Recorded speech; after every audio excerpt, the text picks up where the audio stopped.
हमने अभी जो लास्ट लेसन पढ़ा था वो था पी ब्लॉक एलिमेंट। अब पी ब्लॉक एलिमेंट के बाद हमको नेक्स्ट लेसन जो है वो शुरू करना चाहिए था D and F block element. But होता ऐसे है कि D and F block element जो है उसमें वो स्टडी करने के लिए हमको क्लास में वो सब डेटा जो होता है जो आपके टेक्स्ट बुक में दिया हुआ है, आप देखना टेक्स्ट बुक में बहुत सारे टेबल्स दिए हुए हैं और उन टेबल्स में जो डेटा दिया हुआ है उस डेटा को वेरीफाई करके साथ में पढ़ना होता है। इसीलिए हमने उस लेसन को अभी बाकी रखा है और यहां से हम लोग शुरू करेंगे 12th स्टैंडर्ड का ऑर्गेनिक केमिस्ट्री का पोर्शन। अब जो ऑर्गेनिक केमिस्ट्री का पोर्शन आता है उस पोर्शन में 4 टॉपिक आते हैं। एक आता है हाइड्रोजन कंपाउंड, दूसरा आएगा हाइड्रोक्सी कंपाउंड, तीसरा रहेगा कार्बोनिल कंपाउंड और चौथा रहेगा नाइट्रोजन कंटेनिंग कंपाउंड। जब हम ये चारों लेसन की बात करते हैं तो ऑर्गेनिक में इतना ही पोर्शन है 12th में, लेकिन ये 4 लेसन पढ़ने के लिए हमको 11th में जो हमने पढ़ा था, स्टार्टिंग किया था आइसोमेरिज्म से, जनरल ऑर्गेनिक केमिस्ट्री, उसके बाद आईयूपीएसी नोमेनक्लेचर, आइसोमेरिज्म, वो सब पढ़ा था। एल्केन पढ़ा था, एल्कीन पढ़ा था, एल्काइन पढ़ा था। एंड में जाके हमने लास्ट में रिएजेंट के बारे में पढ़ा था। मैंने आपको एक बड़ा सा चार्ट बना के दिया था और उस चार्ट में आपको ये भी बताया था कि कौन सा रिएजेंट किस रिएक्शन में काम आएगा। सही है। तो अब रिएजेंट जो होते हैं वो बहुत बड़ा रोल प्ले करते हैं इस ऑर्गेनिक केमिस्ट्री में। तो आपको जो हमने 11th में पढ़ा था वो प्रॉपरली पढ़ना है। एग्जाम्पल के लिए हमने एडिशन के लिए रूल्स पढ़े थे 2, एक था मार्कोनिकॉफ रूल, दूसरा था एंटी मार्कोनिकॉफ रूल। अब ये जो रूल्स हमने पढ़े थे वो रूल्स का यहाँ पे यूटिलाइजेशन होता है। एलिमिनेशन रिएक्शन के लिए 2 रूल पढ़े थे। पहला जो रूल था वो था सेडजेफ रूल और दूसरा जो था वो था हाफमैन रूल। सही है। तो उस रूल को भी हम लोग ऑर्गेनिक केमिस्ट्री में यूज करेंगे। तो यहां से मैं आपको एक ही बात बताने की कोशिश कर रहा हूं कि जो भी हम लोग ऑर्गेनिक केमिस्ट्री पढ़ते हैं, इस ऑर्गेनिक केमिस्ट्री में हम 11th स्टैंडर्ड की ऑर्गेनिक केमिस्ट्री का बहुत बड़ा रोल है। तो हमको ध्यान रखना है कि 11th स्टैंडर्ड का जो ऑर्गेनिक केमिस्ट्री है वो हमको भूलना नहीं है। आप ये जो लेसन यहाँ पे हम लोग शुरू करेंगे 12th स्टैंडर्ड का, तो इसके पहले आपको पहले 11th स्टैंडर्ड का जो ऑर्गेनिक केमिस्ट्री का पोर्शन है, आपको उस पोर्शन को अच्छे से रीड करना है, अच्छे से समझना है कि कौन सी रिएक्शन कैसे होती है, बॉन्ड कैसे टूटता है और बॉन्ड कैसे बनता है। और एक बार आप ये समझ लोगे तो आपको ये जो 12th में यहाँ पे हम लोग पढ़ने वाले हैं वो आपको क्लियरली समझ में आएगा। ठीक है। तो हम यहां से शुरू करेंगे 12th स्टैंडर्ड का ऑर्गेनिक केमिस्ट्री। ठीक है। अब इस 12th स्टैंडर्ड के ऑर्गेनिक केमिस्ट्री में हम तो यहाँ पे शुरू करने वाले हैं, ये रहेगा हमारा चैप्टर नंबर 10। तो ऑर्गेनिक केमिस्ट्री में आप टेक्स्ट बुक में देखोगे तो ये चैप्टर नंबर 10 है और इस चैप्टर नंबर 10 को हम लोग अब शुरू करने वाले हैं। ठीक है। तो यहाँ पे सबसे पहली बात हम जो पढ़ने वाले हैं ये रहेगा इंट्रोडक्शन। ठीक है। अब बात आती है इंट्रोडक्शन का मतलब क्या होता है। इसके पहले मैं आपको छोटी सी बात बताता हूँ। हमने 11th स्टैंडर्ड में हाइड्रोकार्बन पढ़े थे। क्या पढ़े थे? हाइड्रोकार्बन। डेफिनेशन क्या था? The compounds containing only carbon and hydrogen is called as hydrocarbon. सही है। फिर इस हाइड्रोकार्बन को हमने 2 पार्ट में डिवाइड किया था। एक था चेन कंपाउंड और दूसरा जो था वो था रिंग कंपाउंड। सही है। फिर चेन कंपाउंड को और 2 पार्ट में डिवाइड किया था। One is called as saturated compound and second is called as unsaturated compound. सही है। फिर हमने सैचुरेटेड को और 2 पार्ट में लिखा था।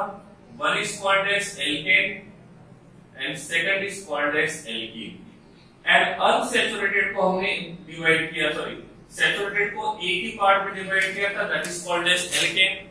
और अनसैचुरेटेड को दो पार्ट में डिवाइड किया था, one is called as alkene and second is called as alkyne. Alkene का मतलब होता है जहां पे कार्बन कार्बन डबल बॉन्ड रहेगा, at least one carbon carbon double bond. हम बात करते हैं एल्काइन की, तो एल्काइन में देखेंगे तो यहाँ पे at least one carbon carbon triple bond होना चाहिए, समझा। बात करेंगे एल्केन, तो एल्केन में कार्बन सिंगल बॉन्ड कार्बन होता है, तो ये होता है हाइड्रोकार्बन का क्लासिफिकेशन, ठीक है। रिंग कंपाउंड में और आगे गए थे, इसको हमने दो पार्ट में डिवाइड किया था, एक था एरोमेटिक और दूसरा देखा था हमने एलिसाइक्लिक, ठीक है। इस चेन कंपाउंड को एलिफेटिक कंपाउंड भी बोलते हैं। कौन से बोलते हैं? एलिफेटिक, क्योंकि एलिफेटिक नाम आगे काम आएगा। तो एलिफेटिक और चेन बोथ आर सेम, जिसमें चेन कंपाउंड होता है और रिंग कंपाउंड में एक एरोमेटिक और दूसरा रहेगा एलिसाइक्लिक। एरोमेटिक वो होता है जो हकेल रूल को फॉलो करेगा। किसको फॉलो करेगा? Hückel rule. इसमें हमने तीन बातें पढ़े थे, एक पढ़ा था aromatic, second will be anti aromatic और तीसरा जो हमने पढ़ा था वो था नॉन एरोमेटिक, ठीक है। तो वो हमने इसके थ्रू पढ़े थे, ओके। और जो रिंग वाला है लेकिन एरोमेटिक नेचर शो नहीं करता है, वो बन जाएगा एलिसाइक्लिक, क्लियर। अब सैचुरेटेड और अनसैचुरेटेड दोनों के दोनों एलिफेटिक कार्बन है, हाइड्रोकार्बन। तो हमको यहाँ पे एलिफेटिक के बारे में पढ़ना है, एल्केन के बारे में पढ़ना है, एल्कीन के बारे में पढ़ना है, एल्केन के बारे में, अल्काइन के बारे में पढ़ना है, ठीक है। अब ये तो हो गया हाइड्रोकार्बन का इंट्रोडक्शन कि हाइड्रोकार्बन में हमने क्या पढ़ा था।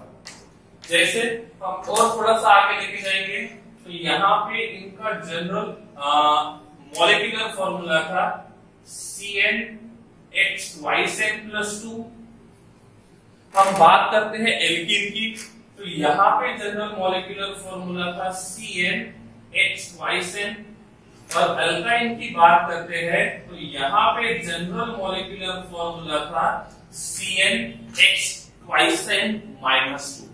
अब बात करते हैं n की वैल्यू, तो हियर n में भी 1 2 ऑनवर्ड्स, कोई भी n का वैल्यू हो सकता है। एल्कीन और एल्काइन में देखेंगे तो n का वैल्यू 2 से शुरू होता है, 1 नहीं हो सकता है। और यहाँ पे भी जो n का वैल्यू रहेगा वो 2 3 ऑनवर्ड्स ये पॉसिबल है।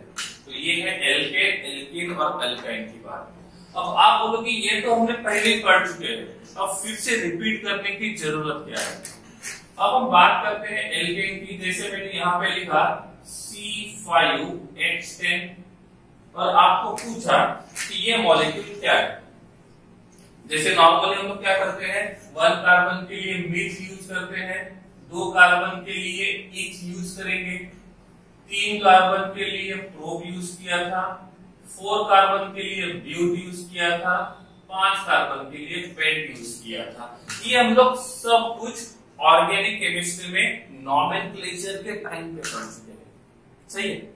अब इसमें 5 कार्बन है, तो 5 कार्बन की वजह से यहाँ पे आना चाहिए पेंट। क्या आना चाहिए? पेंट। कार्बन कितने हैं? 5 के डबल करेंगे तो 10, तो जितने कार्बन है उसके डबल हाइड्रोजन है, तो जितने कार्बन उसके डबल हाइड्रोजन होते हैं तो वो क्या होना चाहिए? ENE। तो इसका नाम रहेगा पेंटीन। क्या रहेगा? पेंटीन। हम ऐसे ही यहाँ पे दूसरा मॉलिक्यूल देखते हैं C3H8। इसको देखते हैं C3H8।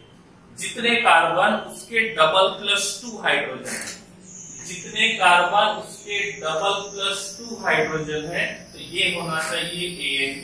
3 कार्बन है, 3 कार्बन के लिए दिस इज फॉर 1 कार्बन, ये 2 carbon, 3 carbon, 4 carbon and 5 carbon, सही है।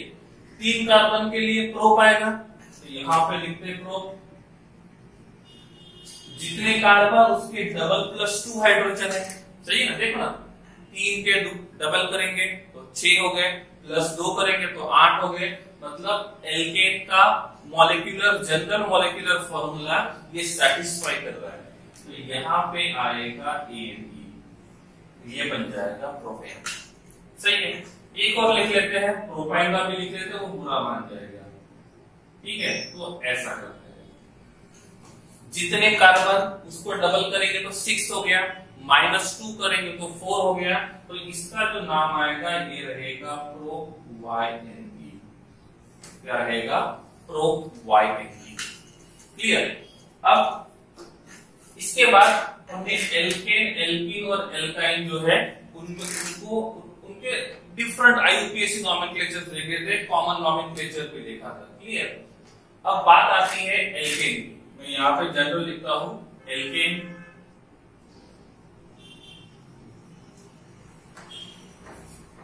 ठीक है, तो इस एल्केन में देखेंगे तो एन का वैल्यू कहां से शुरू होता है? 1 से। तो एल्कीन और एल्काइन में देखेंगे तो एन का वैल्यू 1 से शुरू नहीं होगा, वो 2 से शुरू होगा। क्लियर है? इस प्रकार से पेंटेन हो गया, प्रोपेन हो गया, साथ में क्या हो गया? प्रो-YnE हो गया। अब बात करते हैं हम लोग इस चैप्टर की, चैप्टर नंबर 10। और यहाँ पे जो चैप्टर नंबर 10 है, इस चैप्टर नंबर 10 का जो नाम है वो है हैलोएल्केन एंड हैलोअरीन। ठीक है, तो हम लोग जो लेसन अभी पढ़ने वाले हैं 12th स्टैंडर्ड का, इस लेसन का नाम है हैलोएल्केन, हैलोअरीन। तो पहले आप लोग हैलोएल्केन के बारे में पढ़ेंगे, उसके बाद हम लोग हैलोअरीन्स के बारे में पढ़ेंगे। ठीक है, अब क्वेश्चन ये आता है कि ये हैलोएल्केन है क्या? तो हैलोएल्केन है क्या, ये देखने के लिए सबसे पहले मैं यहाँ पे एक मॉलिक्यूलर फॉर्मूला यूज करता हूँ CH4 का। इसका CH4, तो इसका नाम जो रहेगा ये रहेगा मीथेन। क्या रहेगा? मीथेन।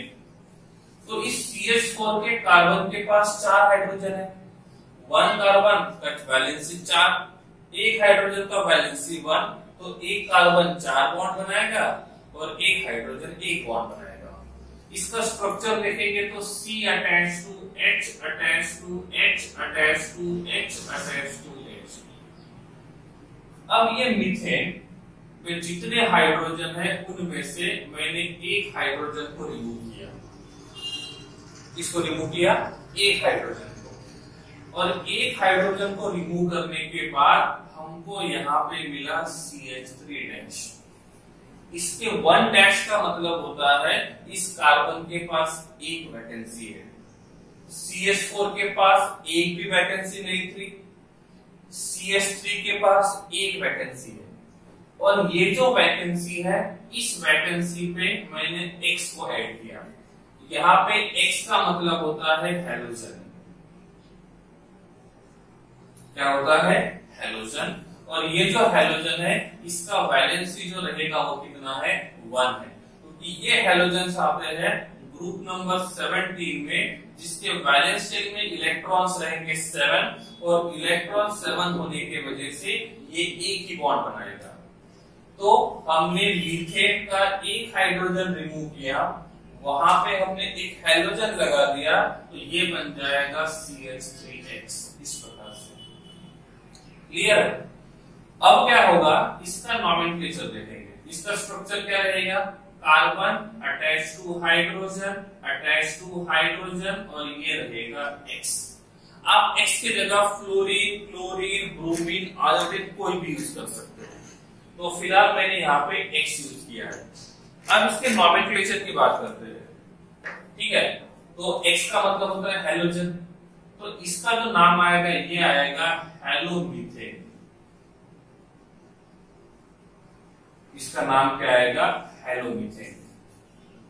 मीथेन क्यों आया? क्योंकि एक कार्बन है और उसको अटैच कौन है? X, तो इसको हम लोग क्या बोलेंगे? हैलो बोलेंगे। इसको एग्जांपल के थ्रू पढ़ते हैं। CH4 है, स्ट्रक्चर ड्रॉ किया, carbon attach to H, attach to hydrogen, attach to hydrogen, attach to chlorine. अब देखेंगे नॉमेनक्लेचर।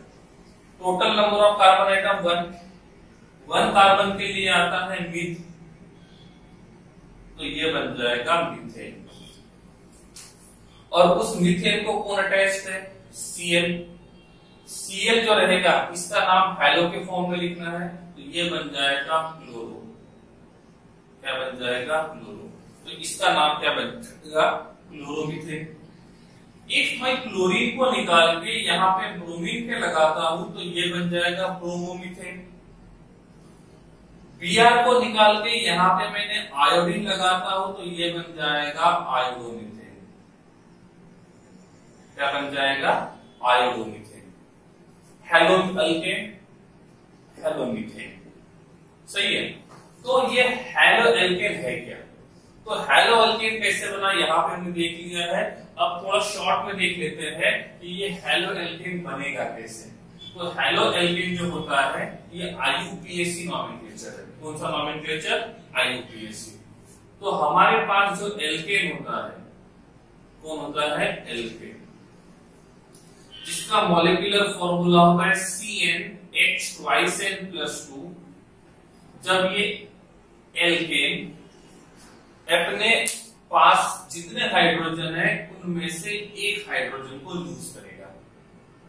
क्या करेगा, एक हाइड्रोजन को लूज करेगा।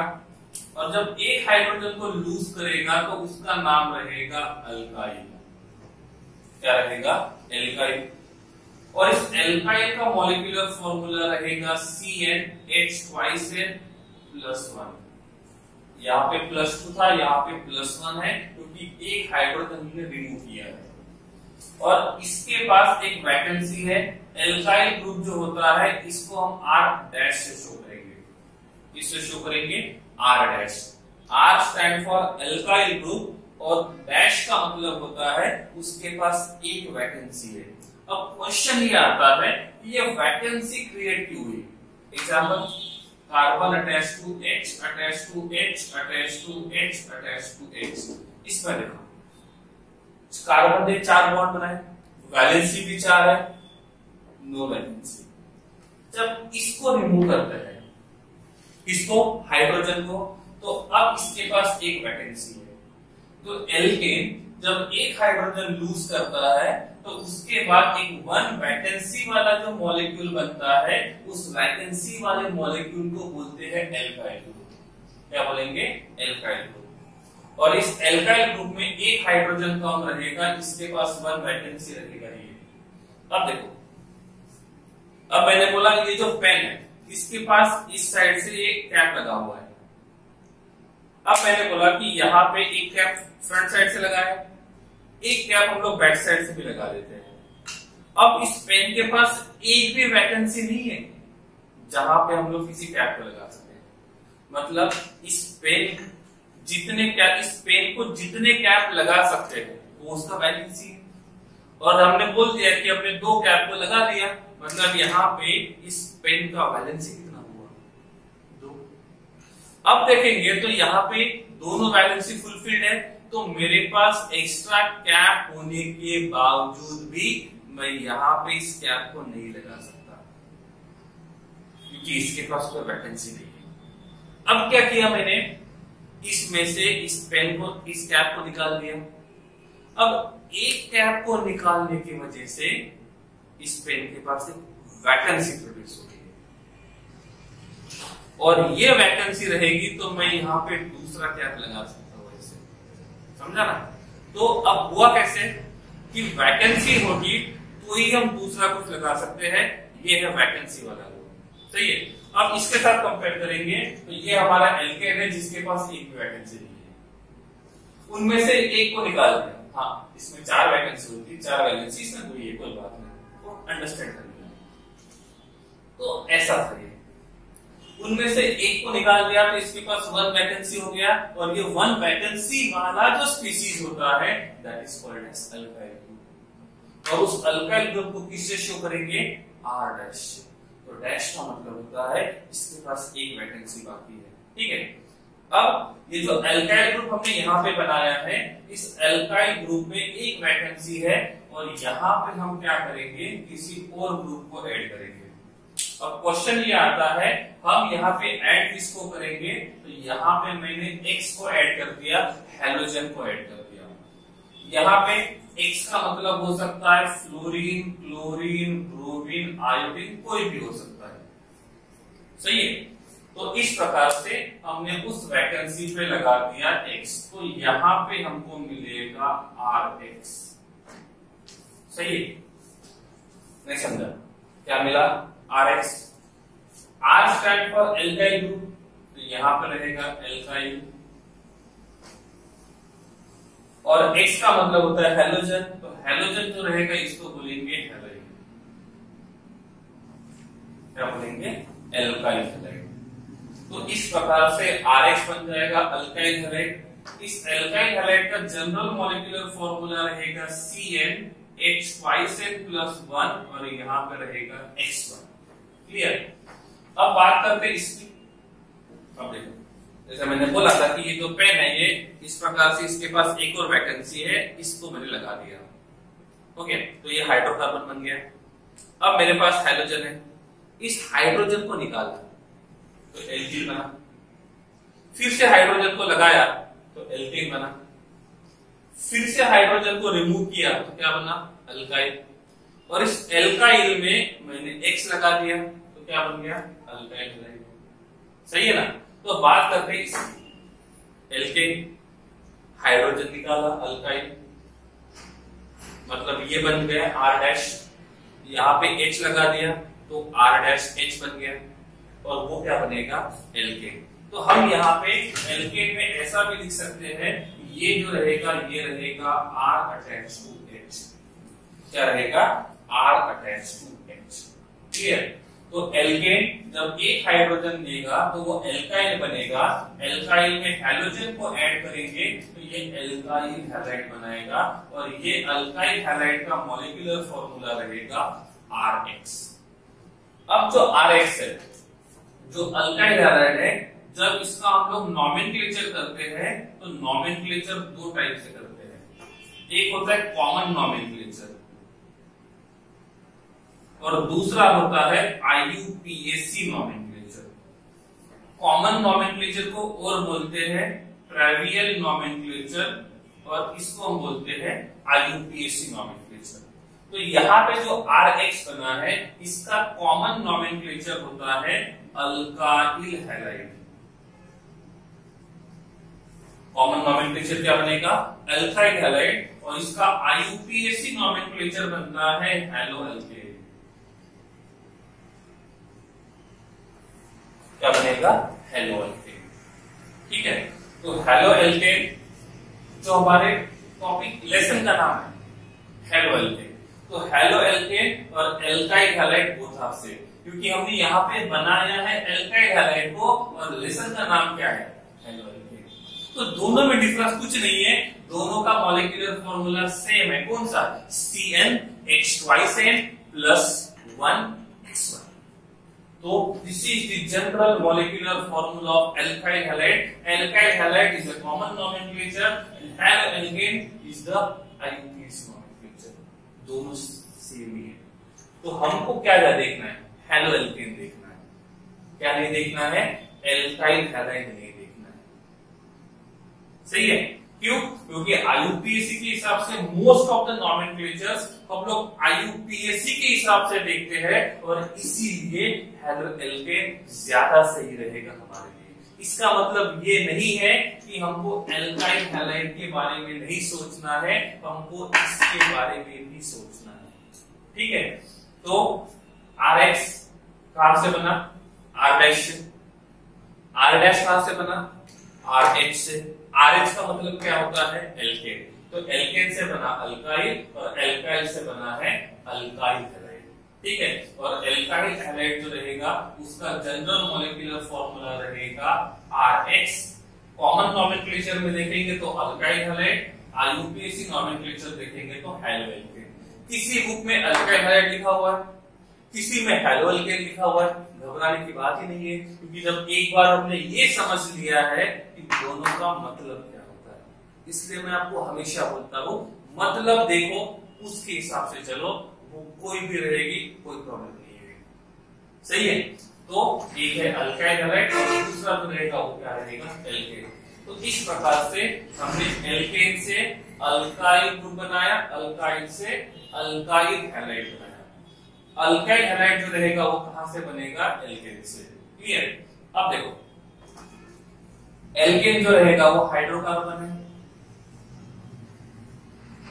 तो हाइड्रोकार्बन से हमने नया कंपाउंड बनाया है, उस नए कंपाउंड में X लगा हुआ है। ठीक है, एग्जांपल के साथ जाते हैं, एक एग्जांपल देख लेते हैं, उसमें हमको पता चलना चाहिए कि उसका नाम क्या हो सकता है। ठीक है, अब बात करते हैं C2H6 की।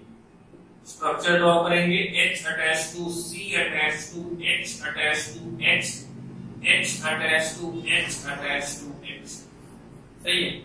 Total number of carbon atoms कितने? 2। तो नाम रहेगा इथ। 2 कार्बन के लिए इथ आता है। जितने कार्बन उसके डबल प्लस 2 हाइड्रोजन, डबल है ना, 2 के डबल 4 और 2 6, हाँ 6 है, तो उसके लिए क्या आना चाहिए? ANE। तो इसका नाम रहेगा इथेन। क्या रहेगा? इथेन। इसका C2H6 का। अब क्या करेंगे, इसमें से मैंने एक हाइड्रोजन निकाल दिया, कोई भी हाइड्रोजन, सही है ना। तो अब क्या होगा, ये बन जाएगा इथाइल। क्या बन जाएगा? इथाइल। थोड़ा सा और देख लेते हैं, एल्केन,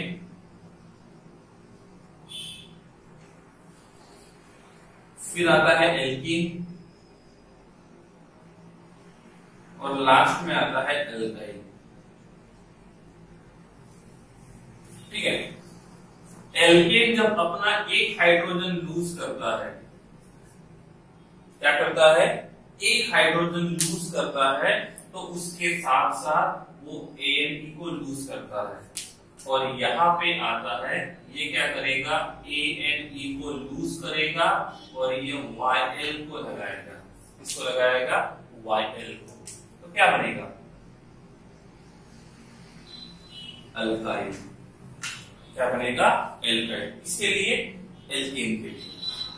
ठीक है, जब बात करते हैं एल्कीन की, तो एल्कीन जब अपना एक हाइड्रोजन लूज करेगा, तो वो ओनली E को रिलीज करेगा, और वहां पे लगाएंगे YL। क्या लगाएंगे? YL। तो इसका नाम बनना चाहिए अल्कीनाइल। क्या बनना चाहिए? एल्कीनाइल। वैसे ही बात करते हैं अल्काइन की, तो एल्काइन जब एक हाइड्रोजन लूज करेगा, तो एक हाइड्रोजन लूज करने के बाद वो एक क्या करेगा? E को रिलीज करेगा, और E को रिलीज करेगा, वहां पे YL लगाएगा, तो ये बन जाएगा अल्काइनाइल। क्या बन जाएगा? अल्काइनाइल। ठीक है, तो एल्केन जब एक हाइड्रोजन लूज करता है, तो वो अपने नाम का ANE लूज करता है, और वहां पे YL लगेगा, तो वो बन जाएगा एल्काइल ग्रुप। 1 कार्बन रहेगा तो मिथाइल, 2 कार्बन के लिए इथाइल, 3 कार्बन के लिए प्रोपाइल, 4 कार्बन के लिए ब्यूटाइल, 5 कार्बन के लिए पेंटाइल। सही है, तो इस प्रकार से हम लोग यहाँ पे नाम लिख सकते हैं। एल्कीन, एल्कीन का एक हाइड्रोजन लूज करेंगे, तो एक हाइड्रोजन लूज करने के बाद उसका E निकल जाएगा, और वहां पे लगाएंगे YL, तो इसका नाम रहेगा अल्कीनाइल। मीथेन तो पॉसिबल ही नहीं है, एक कार्बन। इथेनाइल, प्रोपीनाइल, ब्यूटीनाइल, पेंटीनाइल। एल्काइन एक हाइड्रोजन लूज करेगा, तो उसका E निकल जाएगा, वहां पे YL लगाएंगे, तो ये बन जाएगा अल्काइनाइल। सही है, तो ये है एल्केन, एल्कीन और एल्काइन। ये एक हाइड्रोजन लूज करने के बाद उसके नाम में क्या चेंज आएगा, ये जो भी यहाँ पे हम लिखते हैं, ये सभी के सभी कॉमन नॉमेनक्लेचर के हिसाब से लिखते हैं। किसके हिसाब से? कॉमन नॉमेनक्लेचर के हिसाब से। क्लियर? एल्केन एल्काइल बन गया, एल्कीन एल्कीनाइल बन गया, अल्काइन एल्काइनाइल बन गया। ठीक है, अब यहाँ पे वापस आते हैं। तो इथेन ने एक हाइड्रोजन लूज किया तो क्या होना चाहिए, इसका ANE निकल गया और वहां पे YL लग गया। सही है। अब क्या करेंगे, यहां पे लगाएंगे Cl। क्या लगाएंगे, Cl। तो कॉमन नॉमेनक्लेचर के हिसाब से नाम क्या होना चाहिए, अल्काइल हैलाइड। हैलाइड में कौन है, क्लोरीन। ठीक है। एग्जांपल के लिए यहां पे लिखेंगे क्लोराइड, यहां पे लिखेंगे ब्रोमाइड। इसमें आता है क्लोरो, या तो नाम आएगा ब्रोमो। सही है। अब इथाइल है, ये क्लोरीन है, तो इसका नाम रहेगा इथाइल क्लोराइड। क्या रहेगा, इथाइल क्लोराइड। अब ये जो इथाइल क्लोराइड है, ये कौन सा नॉमेनक्लेचर हो गया, कॉमन। और जनरली ऐसा होता है, कॉमन नॉमेनक्लेचर को ब्रैकेट में लिखता है। अब IUPAC नॉमेनक्लेचर रूल्स की तरफ जाते हैं, जो 11th में पढ़े थे। क्या होता है rule number 1, select the longest continuous carbon chain. कितने कार्बन है, 2 कार्बन। सही है। 2 कार्बन के लिए क्या आना चाहिए, इथ आना चाहिए। सही है ना। अब इथ तो आ गया। अब जितने कार्बन है उनमें क्या एटलीस्ट 1 डबल बॉन्ड है, नहीं। एटलीस्ट 1 ट्रिपल बॉन्ड है, नहीं है। यहाँ पे सिंगल बॉन्ड है, और सिंगल बॉन्ड के लिए क्या लगाते हैं, ANE लगाते हैं। तो इसका नाम रहेगा इथेन। अब अदर देन हाइड्रोजन, इस कार्बन को कोई और ग्रुप अटैच्ड है, उसको बोलते हैं सब्स्टिट्यूएंट या तो फंक्शनल ग्रुप। ठीक है। अब अदर देन हाइड्रोजन, इस कार्बन चेन को एक और ग्रुप अटैच्ड है, जिसको बोलेंगे क्लोरीन। क्या बोलेंगे, क्लोरीन। तो नंबरिंग शुरू कहां से करेंगे, क्लोरीन से। तो ये रहेगा फर्स्ट कार्बन, ये रहेगा सेकंड कार्बन। क्योंकि other than hydrogen, if carbon chain के पास कोई दूसरा ग्रुप प्रेजेंट है, तो आपको उसका पोजीशन बताना है कि वो कौन से कार्बन पे रहेगा। अब बात यहां पे हम लोग देखेंगे, तो इसमें ये जो क्लोरीन है वो कौन से कार्बन पे अटैच्ड है, फर्स्ट कार्बन पे। तो इसका नाम रहेगा 1 क्लोरो। इरेज करके फिर से लिख लेते हैं। तो इसका नाम रहेगा 1 क्लोरो इथेन। तो ये जो नॉमेनक्लेचर है, ये कौन सा नॉमेनक्लेचर है, IUPAC नॉमेनक्लेचर है। क्लियर। तो हमने IUPAC नॉमेनक्लेचर भी लिखा और हमने कॉमन नॉमेनक्लेचर भी लिखा। ठीक है। तो इथेन से क्या बनाया है, ethyl chloride. Ethyl chloride and 1 chloroethane both are same. एक है कॉमन IUPAC नॉमेनक्लेचर, दूसरा है कॉमन नॉमेनक्लेचर। तो haloalkane and alkyl halide both are same. Clear है। तो इस प्रकार से ये रहेगा एल्केन से अल्काइल हैलाइड जैसा बनाया।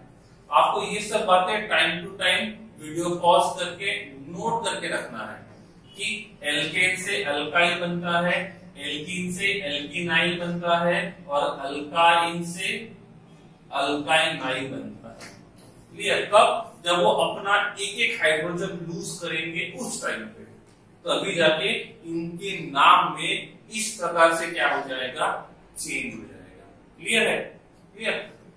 तो ये है किसके बारे में, हेलो एल्केन के बारे में। ओके।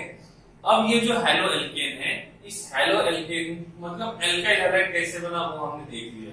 साथ में ये भी देखा एल्केन कैसे बनेगा, एल्कीन कैसे बनेगा, एल्काइल। अब जो इथेन मैंने यहां पे लिखा था, मॉलिक्यूलर फॉर्मूला क्या है, C2H6। ये जो प्रोडक्ट बना है, इस प्रोडक्ट का मॉलिक्यूलर फॉर्मूला क्या है, C2H5Cl। सही है। अब इन दोनों को कंपेयर करेंगे, तो मैं इस कंपाउंड को हाइड्रोकार्बन बोल सकता हूं। क्या बोल सकता हूं, हाइड्रोकार्बन। क्यों? क्योंकि इस कंपाउंड में ओनली कार्बन और हाइड्रोजन ही प्रेजेंट है। इसको मैं हाइड्रोकार्बन नहीं बोल सकता। क्यों? क्योंकि इसमें कार्बन हाइड्रोजन के अलावा क्लोरीन है। क्लियर। लेकिन हमने इस कंपाउंड को इस हाइड्रोकार्बन से ही बनाया है। हमने हाइड्रोकार्बन से इस न्यू कंपाउंड को बनाया है, जिस कंपाउंड का IUPAC नॉमेनक्लेचर है 1 क्लोरोइथेन और कॉमन नॉमेनक्लेचर है इथाइल क्लोराइड। सही है। तो यहाँ पे हमने जो मॉलिक्यूल बनाया है C2H5Cl, ये बनाने के लिए हमने इस हाइड्रोकार्बन को यूज किया, तो हमारा रिएक्टेड हाइड्रोकार्बन है प्रोडक्ट हाइड्रोकार्बन। सही है ना? क्यों? क्योंकि यहाँ पे हाइड्रोजन की जगह हमने Cl को ऐड किया है। ओके, अब इन दोनों को जब कंपेयर करते हैं तो ये तो हाइड्रोकार्बन है, लेकिन इस कंपाउंड को हमने हाइड्रोकार्बन से ही डिराइव किया हुआ है, इसलिए इस मॉलिक्यूल को बोलते हैं डेरिवेटिव्स ऑफ हाइड्रोकार्बन। क्या बोलेंगे? Derivatives of hydrocarbon. Why this compound is called as derivative of hydrogen? Because हमने ये जो मॉलिक्यूल बनाया है, ये मॉलिक्यूल हमने हाइड्रोकार्बन में से एक हाइड्रोजन को निकाल के वहां पे क्लोरीन को ऐड करके बनाया है, and that's why it is called as derivative of hydrocarbon. समझा ना? तो ये हमारा डेरिवेटिव ऑफ हाइड्रोकार्बन है। क्लियर है? अब ये जो डेरिवेटिव ऑफ हाइड्रोकार्बन है, इसको मैं बोल सकता हूं chlorinated derivative of chlorine derivative of hydrocarbon. Which derivative? Chlorine. Why it is called as chlorine derivative? Because hydrocarbon से हमने ये मॉलिक्यूल जब बनाया तब हाइड्रोकार्बन को निकाला, वहां पे Cl को लगाया। जब Cl को ऐड करेंगे तो इसको बोलेंगे क्लोरीन डेरिवेटिव ऑफ हाइड्रोकार्बन। सही है ना? तो हम यहाँ पे Br लगाएंगे तो ब्रोमीन डेरिवेटिव ऑफ हाइड्रोकार्बन। हम यहाँ पे आयोडीन लगाएंगे तो आयोडीन डेरिवेटिव ऑफ हाइड्रोकार्बन। नहीं समझा? क्लियर है ना? तो हम इस मॉलिक्यूल को बोल सकते हैं डेरिवेटिव्स ऑफ हाइड्रोकार्बन, क्योंकि इस मॉलिक्यूल को हमने हाइड्रोकार्बन से ही डिराइव किया हुआ है, and that's why it is called as derivative of hydrocarbon. अभी के लिए मैं इसको क्लोरीन डेरिवेटिव ऑफ हाइड्रोकार्बन बोलूंगा। सही है? नहीं समझा? मैं यहां पे हैलोजन लिखता हूं तो हैलोजन डेरिवेटिव ऑफ हाइड्रोकार्बन। नहीं समझा? अब फिर से same question, why it is called as halogen derivative of hydrocarbon? Why? Because hydrocarbon से हाइड्रोजन निकाल के हैलोजन को लगाया, इसीलिए हम इसको बोलेंगे, क्या बोलेंगे? Halogen derivative of hydrocarbon. Clear है? और थोड़ा अच्छे से लेके जाते हैं, और X के जगह मैं यहाँ पे Cl है तो Cl को ही लिखता हूं। हाँ, ये हमारा हाइड्रोकार्बन तो है, लेकिन ये हाइड्रोकार्बन कौन सा है? इथेन। कौन है? इथेन। तो मैं इसको बोल सकता हूं derivative of ethane. Why it is called as derivative of ethane? Same question जो पहले पूछा था, इथेन एल्केन एक्सचेंज किया। तो पहले था वो डेरिवेटिव ऑफ एल्केन, क्योंकि हमने जनरल टर्म को यूज किया था एल्केन को। यहां तो ऐसा नहीं किया, जितने कार्बन है, जितने हाइड्रोजन है, उसके हिसाब से उसका नॉमेनक्लेचर कर दिया और वो बन गया इथेन। तो उसका एक H निकाला, क्लोरीन लगा दिया, तो क्या बनेगा? Chlorine derivative of ethane. Bromine लगाएंगे, bromine derivative of ethane. Iodine लगाएंगे, आयोडीन डेरिवेटिव ऑफ इथेन। नहीं समझा? तो ये होता है हैलोजन डेरिवेटिव्स। इसको निकाल दिया, जनरल टर्म को यूज किया हैलोजन, तो हम बोल सकते हैं हैलोजन डेरिवेटिव ऑफ एल्केन। सही है? क्या ये हमारा हाइड्रोकार्बन है? हाँ सही है। और ये हमारा हाइड्रोकार्बन है? बिल्कुल नहीं है। क्यों नहीं है? क्योंकि वहां पे हाइड्रोजन के अलावा, कार्बन के अलावा हैलोजन प्रेजेंट है। तो ये हमारा हाइड्रोकार्बन है, और इस हाइड्रोकार्बन कंपाउंड से हमने इस कंपाउंड को बनाया है। तो क्या मैं इस कंपाउंड को बोल सकता हूं हैलोजन डेरिवेटिव ऑफ एल्केन? बोल सकता हूं ना? तो मैं इसके लिए जनरल टर्म लिख सकता हूं हैलोजन डेरिवेटिव्स ऑफ एल्केन। नहीं समझा? सही बात है ना? तो हम इसको बोल सकते हैं हैलोजन डेरिवेटिव ऑफ एल्केन। तो ये जो लिखा मैंने अल्काइल हैलाइड और हैलो एल्केन, ये दोनों क्या है? Halogen derivative of alkene. नहीं समझा? अब ये वर्ड क्यों पूछा, क्योंकि किसी किसी टेक्स्ट बुक में लेसन का नाम दिया जाता है। हाँ, एनसीईआरटी में तो हेलो एल्केन दिया हुआ है। आप कोई दूसरा बुक पढ़ते हो तो वहां पे लेसन का नाम दिया जाता है हैलोजन डेरिवेटिव्स ऑफ एल्केन। ठीक है, तो उसको हैलोजन डेरिवेटिव ऑफ एल्केन क्यों बोलते हैं ये बताया। अब आपको ये भी लगता होगा कि वो स्लो चल रहे, स्टार्टिंग है, धीरे जाना पड़ेगा, हर एक बात को समझना पड़ेगा। आप थोड़ी सी भी बात मिसअंडरस्टैंड कर गए, गलत समझ गए, तो आगे जाके प्रॉब्लम आपको ही होगा। इसीलिए आपको ध्यान रखना है और हर एक बात को नोट करना है, क्योंकि आगे जाके वो काम आएगी। क्लियर है। और दूसरी बात, एक ही बात में दूसरी बार रिपीट नहीं करूंगा, सिर्फ ये बोलूंगा कि उस लेसन में हमने ये बात पढ़ी थी, एक बार देख लेना। इसलिए हर एक बात को अच्छे से नोट करके रखना है, अलग से नोट्स बनाना है जिसमें ये हर एक चीज आपको लिखना है। क्लियर है, तभी जाके ऑर्गेनिक केमिस्ट्री इजीली समझ में आएगा। क्लियर है। हाँ, तो हम थे एल्केन से हमने हैलोजन डेरिवेटिव्स ऑफ एल्केन बनाया, उसको हैलोजन डेरिवेटिव क्यों बोला वो भी बता दिया। एल्केन क्यों बोला, क्योंकि एल्केन से बना है। सही है। हैलोजन जो होता है कॉमन नॉमेनक्लेचर में हैलाइड बोलेंगे और आईयूपीएसी नॉमेनक्लेचर में हैलो बोलेंगे। तो ये है हमारा स्टार्टिंग इंट्रोडक्शन, जैसे ये पूरा नहीं हुआ है, थोड़ा सा बाकी है। तो ये है हैलो एल्केन, हैलो अरिन्स, ये दोनों के दोनों हाइड्रोकार्बन ही है। क्लियर है। तो एल्केन भी हाइड्रोकार्बन है, एरिन भी। एरिन का मतलब होता है एरोमेटिक कंपाउंड, मतलब ये जो एरोमेटिक है ना, इसको हम लोग एरिन बोलते हैं। क्या बोलते हैं? एरिन। तो एरोमेटिक वो भी हाइड्रोकार्बन है, एलिफेटिक ये भी हाइड्रोकार्बन है, और वहां से हमने इनके डेरिवेटिव्स बनाए, and that's why it is called as halogen derivative of alkane. एक क्वेश्चन मैं आपको पूछता हूं। क्वेश्चन ऐसा है कि हमने यूज किया है RH, जो कि हमारा एल्केन है।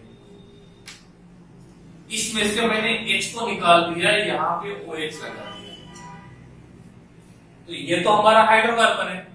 क्या ये भी हमारा हाइड्रोकार्बन है? क्या लगता है? बिल्कुल नहीं। क्यों नहीं? क्योंकि यहाँ पे ऑक्सीजन प्रेजेंट है, तो ये हमारा हाइड्रोकार्बन नहीं हुआ। लेकिन हमने एक हाइड्रोजन को निकाला, वहां पे OH लगा दिया। सही है ना। तो इसको बोल सकते हैं हाइड्रोक्सी डेरिवेटिव। क्यों? Hydrogen plus oxygen, hydroxy. Hydroxy combine करेंगे तो हाइड्रोक्सी बन जाएगा, और उस हाइड्रोक्सी डेरिवेटिव बनाने की वजह से हम इसको बोलेंगे हाइड्रोक्सी डेरिवेटिव ऑफ एल्केन। नहीं समझा? क्लियर है ना। तो इस प्रकार से ये होता है डेरिवेटिव्स वाला कंसेप्ट, कि हर लेसन में वर्ड आता है। पहले लेसन में वर्ड आएगा हैलोजन डेरिवेटिव्स, दूसरे में आएगा हाइड्रोक्सी डेरिवेटिव्स। सही है ना। तो हमको ये पता होना चाहिए कि डेरिवेटिव्स नाम का वर्ड क्यों आता है और किस प्रकार से आता है। समझा। तो ये हमने स्टार्टिंग देख लिया कि हैलोजन डेरिवेटिव्स ऑफ एल्केन क्यों बोलते हैं। ठीक है, अब मैं इसको इरेज कर रहा हूं। उम्मीद है कि आपने नोट किया होगा। ठीक है, हर एक चीज अच्छे से, हर एक पॉइंट अच्छे से नोट करना है। हो सके तो 2 इंक, डिफरेंट इंक यूज करने हैं, ताकि जो इंपॉर्टेंट पॉइंट्स है उसको आप लोग अलग इंक से लिख सकते हो। साथ में एक हाइलाइटर भी यूज कर सकते हो। वो हाइलाइटर जो रहेगा वो क्या करेगा, जो इंपॉर्टेंट पॉइंट्स होते हैं उसको हाईलाइट करने के काम आएगा। और जब वो हाईलाइट करने के काम आएगा तो वो हाईलाइट किए हुए वर्ड्स जो है वो आपको रिवीजन करने के टाइम पे क्लियरली दिखाई देंगे। क्लियर है। तो इस प्रकार से हम यहाँ पे देख रहे हैं इंट्रोडक्शन। अब देखो, हम जो लेसन पढ़ रहे हैं उसका नाम मैं यहाँ पे लिखता हूँ। टेक्स्ट बुक में तो लिखा हुआ है हेलो एल्केन, हेलो अरिन, मैं थोड़ा सा चेंज करता हूँ। मैं इसको लिखता हूँ हैलोजन डेरिवेटिव्स ऑफ हाइड्रोकार्बन। ठीक है। अब मैंने हाइड्रोकार्बन क्यों यूज किया, हैलोजन क्यों यूज किया, ये अभी थोड़ी देर पहले बताया। ठीक है। तो सिंपल सी बात है, हमको हैलोजन डेरिवेटिव्स ऑफ हाइड्रोकार्बन बनाना है। अब ये हैलोजन डेरिवेटिव्स ऑफ हाइड्रोकार्बन बनेंगे कैसे? हाइड्रोकार्बन का X निकालेंगे, मतलब यहाँ पे हमारे पास रहेगा हाइड्रोकार्बन, उसमें से मैंने X को निकाल दिया और वहां पे X को लगा दिया, तो हमको क्या मिलेगा? Halogen derivatives of alkene. तो हाइड्रोकार्बन से हमने हैलोजन डेरिवेटिव्स बना दिया। अब ये जो हैलोजन डेरिवेटिव्स है, इस हैलोजन डेरिवेटिव्स को मैं दो पार्ट में डिवाइड करता हूं। कितने पार्ट में? दो पार्ट में। अब ये दो पार्ट कौन से रहेंगे? तो पहला जो रहेगा वो रहेगा एलिफेटिक, या तो ब्रैकेट में बोलेंगे चेन, जो चेन कंपाउंड्स होते हैं, और दूसरा जो रहेगा ये रहेगा एरोमेटिक। इस एरोमेटिक को ही बोलते हैं हम लोग एरिन कंपाउंड। क्या बोलेंगे? एरिन। तो हैलोजन डेरिवेटिव्स ऑफ हाइड्रोकार्बन को दो पार्ट में डिवाइड कर दिया, एक है एलिफेटिक और दूसरा है एरोमेटिक। हम बोल सकते हैं कि ये रिंग कंपाउंड रहेंगे। कौन से कंपाउंड रहेंगे? रिंग कंपाउंड्स रहेंगे जो हकेल रूल को फॉलो करेंगे, 4n+2 रूल को। ठीक है। अब जो एलिफेटिक वाले हैं, उस एलिफेटिक को हम तीन पार्ट में डिवाइड करते हैं। पहला जो रहेगा वो रहेगा एल्केन, मतलब ये कहां से बना होगा? एल्केन से बना होगा। सही है। अब हम लोग क्या करेंगे? एल्केन जो होता है, तो एल्केन से बनेगा तो इसको बोलेंगे हैलो एल्केन। क्या बोलेंगे? Haloalkane. जब ये एल्कीन से बनेगा तो इसको क्या बोलेंगे? Haloalkene. नहीं समझा? डेरिवेटिव्स बनाना है, हमने एल्केन का हाइड्रोजन निकाला है तो हैलो एल्केन बनेगा, एल्केन का डेरिवेटिव। हमने एल्कीन का हाइड्रोजन रिमूव किया है तो हैलो एल्कीन बनेगा। इफ हम यहाँ पे एल्काइन का हाइड्रोजन रिमूव करते हैं तो ये बन जाएगा हैलो एल्काइन। क्या बनेगा? Hello alkyne. अब ये जो यहाँ पे नाम लिखा हुआ है ये IUPAC नॉमेनक्लेचर है। कौन सा नॉमेनक्लेचर है? IUPAC। अब उनका कॉमन नॉमेनक्लेचर क्या रहेगा? तो इसका कॉमन नॉमेनक्लेचर रहेगा अल्काइल हैलाइड। क्या रहेगा? Alkyl halide. एल्केन का ANP निकल जाता है और वहां पे आता है YL, तो ये बन जाएगा अल्काइल हैलाइड। एल्कीन की बात करेंगे तो इसका कॉमन नॉमेनक्लेचर, कॉमन हम इसका ब्रैकेट में लिखते हैं लिखने के टाइम पे, ऐसा कोई रूल नहीं है, लेकिन हम अपने कन्वीनियंस के लिए जो ब्रैकेट में लिखेंगे वो कॉमन नॉमेनक्लेचर, ब्रैकेट के बाहर लिखेंगे वो IUPAC नॉमेनक्लेचर। ठीक है। तो इसका नाम होना चाहिए अल्काइनिल हैलाइड। क्या होना चाहिए? अल्कीनाइल हैलाइड। जब हम लोग इसकी बात करेंगे तो ये होना चाहिए अल्काइनाइल हैलाइड। सही है।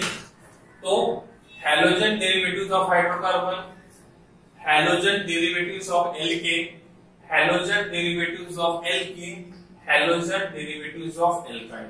क्लियर? अब बात आती है एरिन की। एरिन जो होता है ये एक हाइड्रोजन लूज करेगा, एरिन, ये बन जाएगा अराइन। तो इसका IUPAC नॉमेनक्लेचर जो होता है वो होता है हैलो अरीन, और इसका कॉमन नॉमेनक्लेचर जो रहेगा वो रहेगा अराइल हैलाइड। क्या रहेगा? Aryl halide. ठीक है। तो this is the classification of halogen derivatives of hydrocarbon. Aliphatic को तीन पार्ट में डिवाइड किया, एल्केन के डेरिवेटिव, एल्कीन की डेरिवेटिव, अल्काइन के डेरिवेटिव। फिर हमने रिंग कंपाउंड को दो पार्ट में डिवाइड, एक ही पार्ट में डिवाइड कर दिया, एक ही पार्ट में रखा उसको, दैट इज एरोमेटिक। और एरोमेटिक को हम क्या बोलते हैं? अरीन कंपाउंड। तो जितने भी एरोमेटिक कंपाउंड्स होते हैं उनको अरीन बोलते हैं। अरीन का मतलब होता है जो बेंजीन जैसे दिखते हैं, इसके जैसे बेंजीन, या तो बेंजीन के डेरिवेटिव्स होते हैं।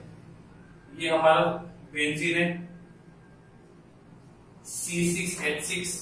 तो ये जो बेंजीन रहेगा ये एरोमेटिक कंपाउंड है तो बेंजीन या तो बेंजीन के जैसे दूसरे स्ट्रक्चर को हम बोलते हैं अरीन। बेंजीन का एक दूसरा देखेंगे, बेंजीन के बाद आता है इसका डेरिवेटिव नैप्थलीन।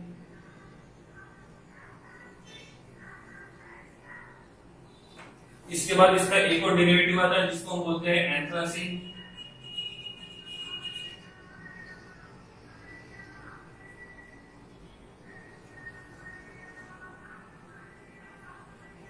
ठीक है, तो इस प्रकार से यह है बेंजीन, उसका डेरिवेटिव नैप्थलीन, उसी का डेरिवेटिव एंथ्रासीन। मतलब दो बेंजीन रिंग को कंबाइन किया तो नैप्थलीन बना, और एक बेंजीन रिंग को कंबाइन किया तो क्या बना, एंथ्रासीन बना।